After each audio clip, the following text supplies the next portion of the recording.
were talking about, you were telling us how your classes work. So basically, do you study a lot? Like, how many hours do you think you're studying per day for now? I would say 7 hours maybe at the maximum. Yeah, I never study 7 hours. I think I study 4 hours per day maximum.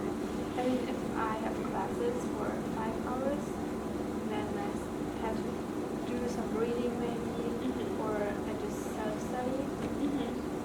Yeah. For me, I never have more than one class per day, and usually most of my days I don't have that many classes. So perhaps in 1 week I go to school 2 or 3 times, Yeah. Okay. but only for 2 hours per day. But I study home Is that when I need to study. Is it really how easy your schedule is? It's not easy actually because Easy.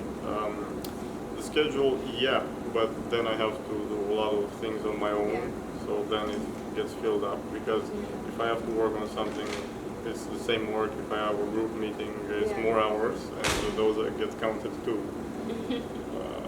But for me, it's a lot of individual work. Now I'm in some teams, and I regret going into a team because I would have been faster if I were working on my own. So it depends on how you want to work, really. Yeah, you like to be an individual. It depends who I am working with. If I'm working with an yes man, that's okay. If I'm working with someone that wants things done in another way, then we have a problem. Because there can't be two people commanding something. But it's really nice, yeah, like in the university you have a lot of spots where you can have your own Yeah. room, not room, but your own space to Yeah. study. Because I have problems studying at home because I only have a dorm room and it's not really like a working atmosphere there. Yeah.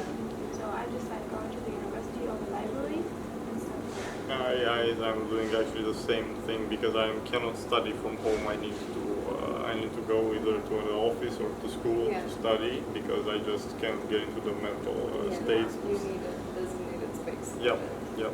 And it also needs to be pretty, and the lights have to be how I like them to be, and whatever. I have my favorite rooms in the university where I go regularly, but the campus here is very nice. Yeah, it's beautiful. Yeah. Perhaps the best feature of the school is the campus itself.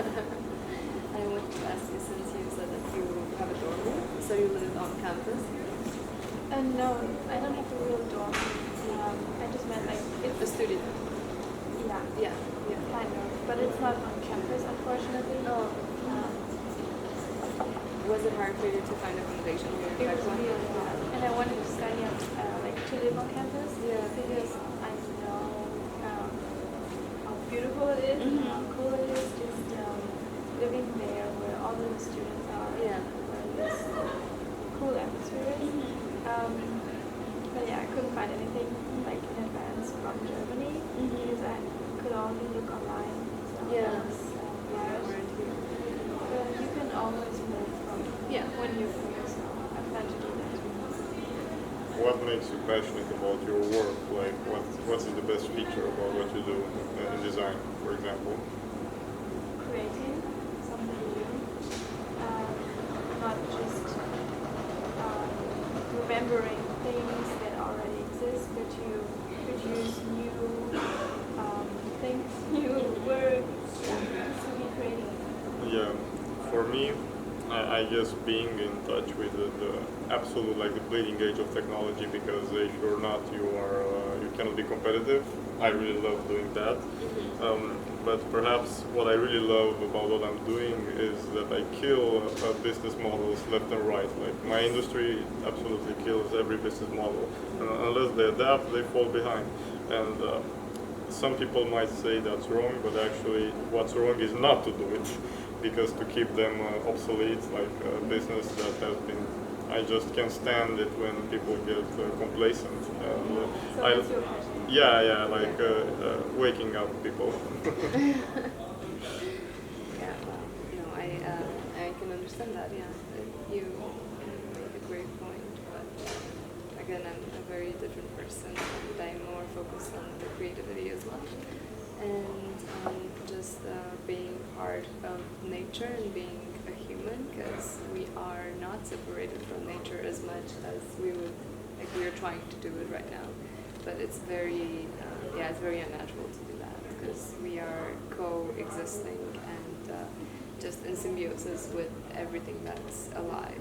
And we can communicate with all the species around us, actually. We just forgot how to. And that's also why I'm very passionate about indigenous people and studying indigenous people. And because they're very connected with their land. First off, they were, like usually indigenous people have been destroyed by colonials who just came to take their land, right? So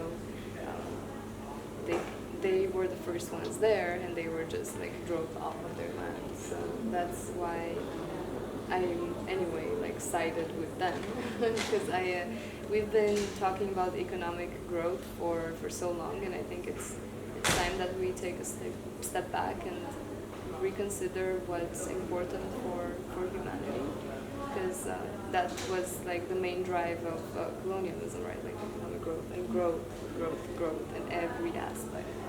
But we've destroyed our habitat with this. It always comes down to like what humans do to the nature, to the planet. Yeah.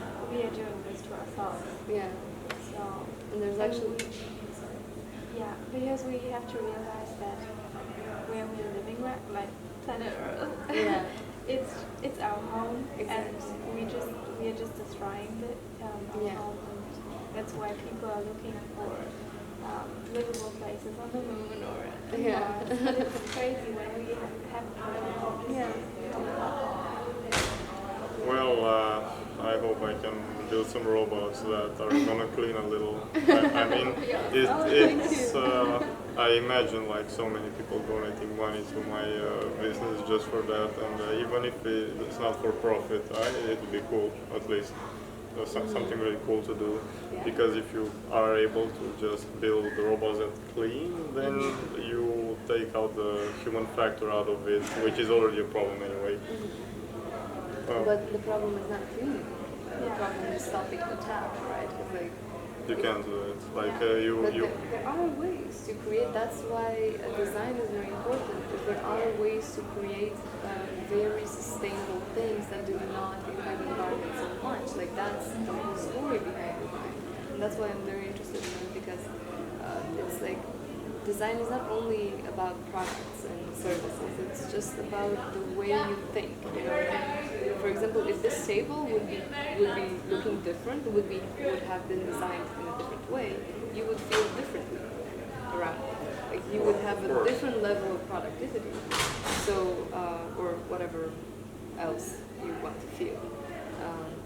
But yeah, it's very important. It creates thinking patterns and whole identities. Well, of course it's important. I mean, there are entire countries and systems that purposefully creates objects to make you feel bad. I know it for a fact. I compared architecture objects pretty much from various countries, and it's definitely incredibly interesting.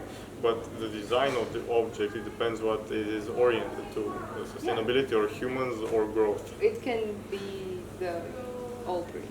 It can be, but it's a bit more difficult, and that's why, because we're so focused on economic growth, that's why we didn't look into the other two, because it takes more time and more resources. But in the end, it's not sustainable, and it won't last as long as something more well thought would last. That's the point of like sustainable design. And what do you hope to design in the future? What do you want to work on? That's the thing. I wish I knew.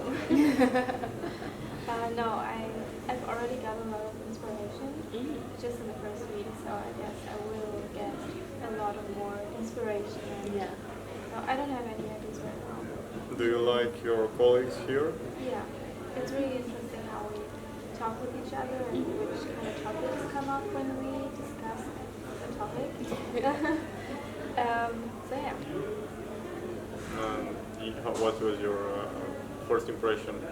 Well, first of all, I thought that because like I'm 21, I'm gonna be 21 in a few days actually, and I took also a year gap to travel. Well, it transformed into 2 years, but yeah. So I thought that if I go right now to university, people will be very young, like younger than a lot younger than me, or like like 18, and I thought that everyone would be like that, and that I wouldn't integrate so much. But I found out that almost everyone is older. It's amazing. Like they're in their 30s, 20. Because in Sweden it's just so common to if you just want to drop out and out of your program and just start another one, or just like after 10 years of studying, you can just study something else.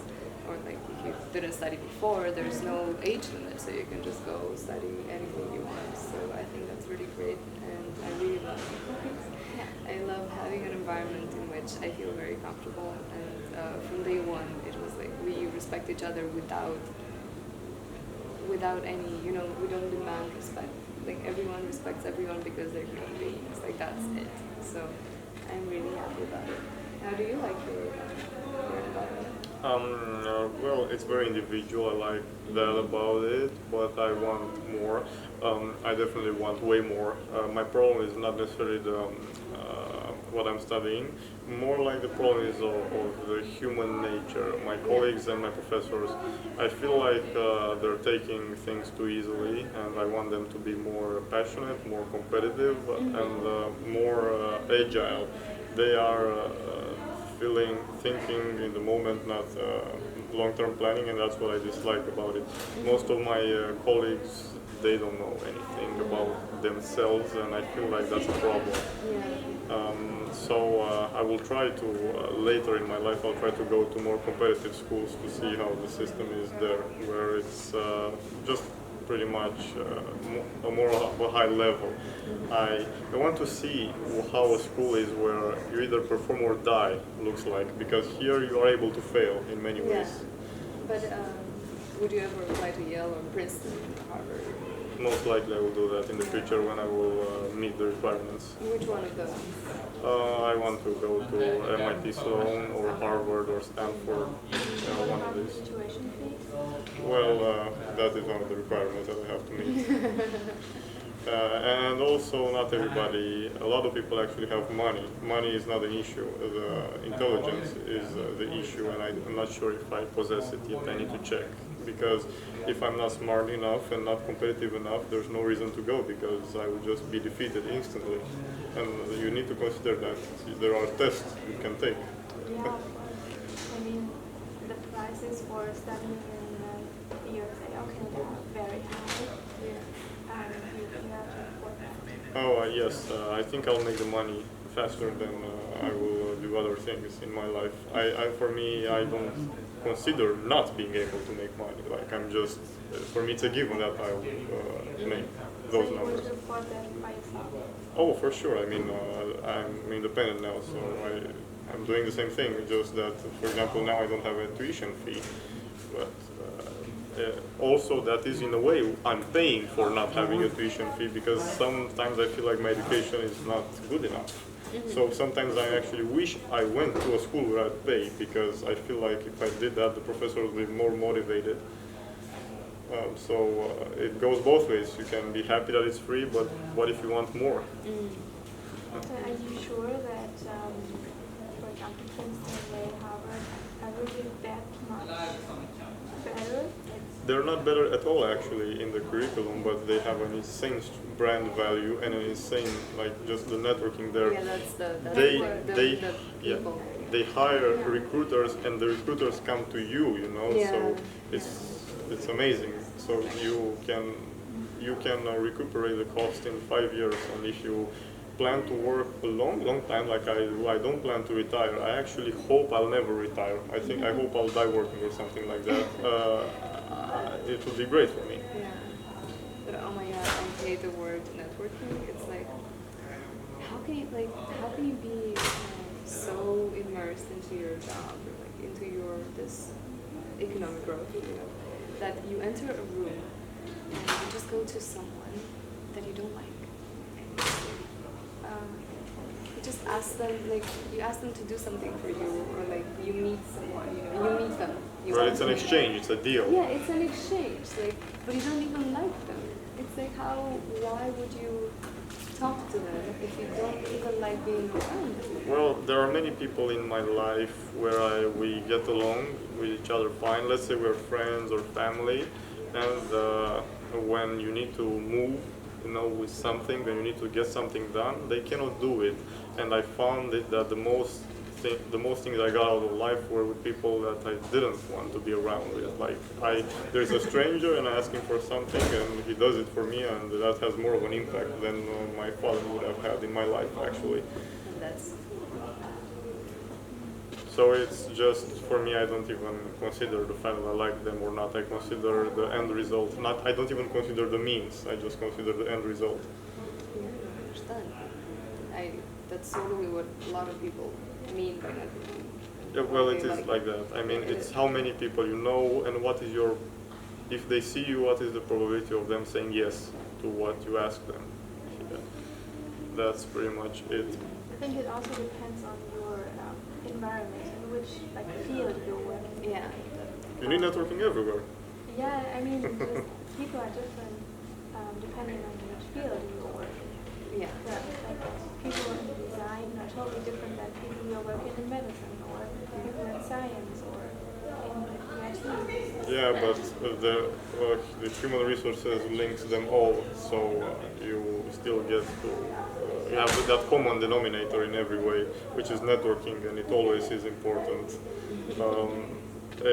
I read a lot of papers pretty much proving that networking is the most important thing in your life. So it's pretty much your group of friends. I mean, I wouldn't call them friends, but the people that you know that define your power. Yeah, because yourself, you cannot do that much, but Yeah. The power in terms of, not in terms of life, having a successful life, but then having a successful business. Well, the standard idea is of a citizen. Who is a good citizen? The ones that obeys. You could say, like, if he goes to the job, never destroys anything, is not a vandal, and just pays taxes, you could say that's good. But I think the government appreciates more the people that invent, develop, and build. So usually those people are not so law-abiding. And also the governments themselves need contracts, and they go to the private sector for almost anything, and it goes also hand in hand. So networking cannot be removed. Yeah, no, that's true. Honestly, I like the concept of Well, being thank fake. thank you very much for the interview today. It was a pleasure talking to you. And for the viewers, if you want to know more about GCRS, you can go on our website, or you can search us on Facebook. You can find us there.